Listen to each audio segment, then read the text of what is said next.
Hello, Richard Wizardry here. I want to talk about real estate exchanging today and how it changed after the Starker decision in 1979. All exchanging was pretty much property for property.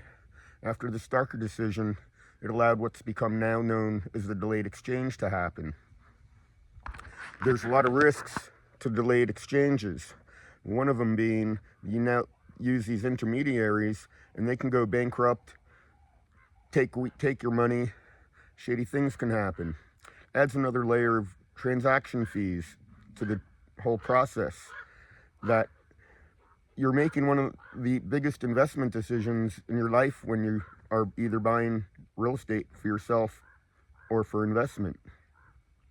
What the Starker decision did is create rules to do these delayed exchanges. And part of that is you're now put under a gun to complete a transaction, identify a property, and close on it in a certain amount of time. It's not always that easy when you want to really do an exchange to get exactly what you want when you're then put under a gun to close a transaction in a certain amount of time. So when you do direct exchanges, you eliminate that whole process. And after the Starker decision, a lot of people forgot how to actually do direct exchanges, but most exchanges aren't necessarily just between two parties. What makes really successful exchanges sometimes is being multiple parties, at least anywhere from maybe 3 to 5, 6 maybe different parties, so everybody ends up getting what they want out of the transaction. So like I started out, I found a man by the name of Jack Harding and his brother Warren Harding, and Jack Harding's like 94 years old and he's still alive, and he taught me a lot, and his brother had a course in what he called the Academy Network. So most real exchange meetings, you have two groups, the National Exchange Council and the Society of Exchangers, SEC, NCE.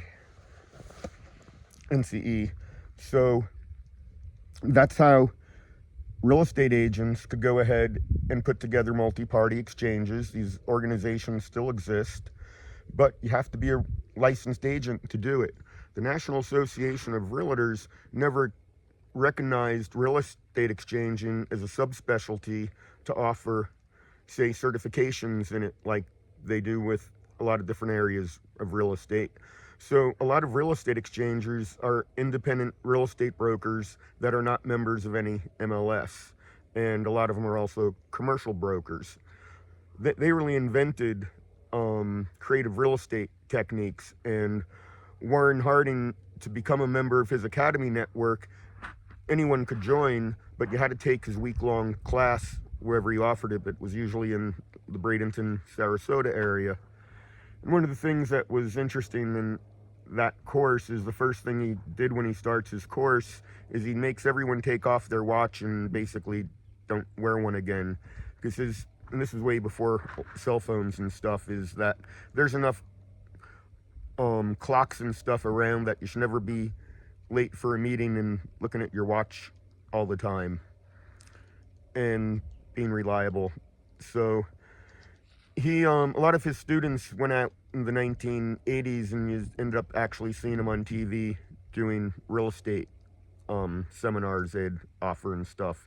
So the first course I took was actually from Robert Allen, Nothing Down, and Carlton Sheets, and then there was a couple from Tucson. I learned a lot about using options in real estate transactions and allowing you to also use options to become a principal to a transaction, so that you can also be part of some of these exchanges and stuff.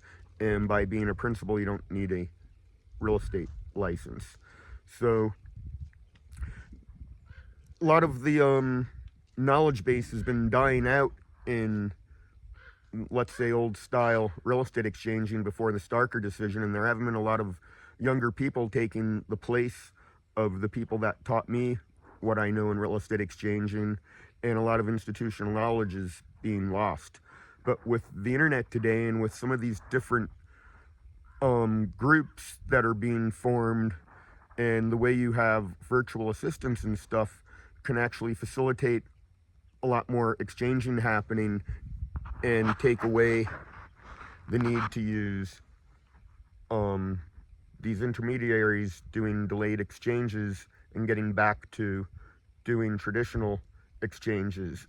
And there really hasn't been a website yet that's really been good. Warren Harding, before he died, had a matching program all made, but when he died, all that software became vaporware, unfortunately.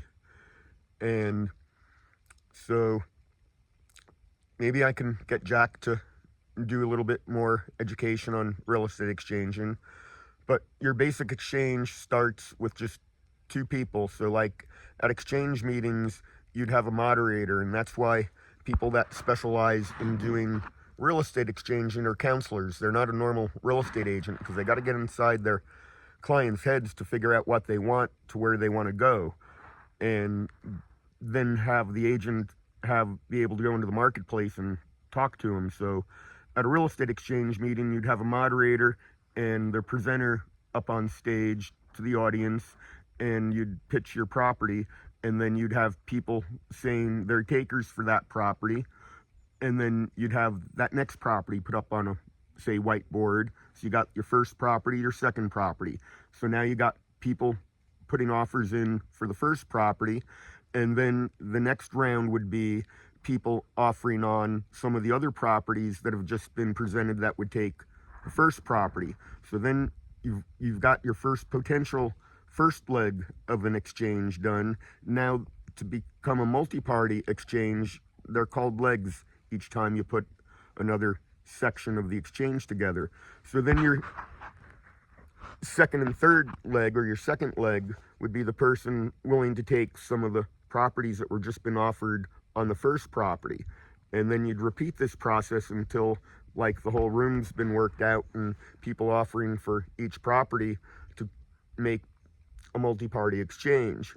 And then what you do is we'd create what's called mini offers. And a mini offer is your basic proposal outlining what you want to do to make the whole transaction work. And part of, as each person puts up on the board, you're putting up what the person's equity and loans are, so you know what you're dealing with. And exchanges work best with high equity property, but sometimes you might be getting some lower equity property thrown in there, and those might become, say, the real estate agent's commission for putting the deal together. Because you'll find that most real estate exchange counselors are also investors, so they already have an investor mindset, and they already have a creative real estate mindset to be able to solve problems that other real estate professionals just can't, other than people that are able to do creative real estate on their own without using real estate agents. And most real estate agents have no clue what creative real estate is. They're not flexible enough with their commissions to take barter for their commissions, take notes for their commissions. So it's not unusual for an exchange counselor to take a deed of trust on one of the properties or something else for part of their commission. So they don't operate like normal real estate agents. And I feel that going back to people putting together multi-party exchanges takes the risk out of what delayed exchanges create, and also it takes the whole deadline part of the equation out. But sometimes one of those people with the money that wants to go do a delayed exchange can be the cash injection for the whole multi-party exchange to balance equities, put cash in it to get closing costs paid, real estate agents their commissions in cash, and have a successful multi-party exchange done. So that's a lot of my take on real estate exchanging today, and I'd like to see more people get back to it, and some of these networks that have been created with wholesalers and stuff have more successful property transactions by using creative real estate and 1031 exchange techniques without delayed accommodators. Richard Wizardry out. Y'all have a great day.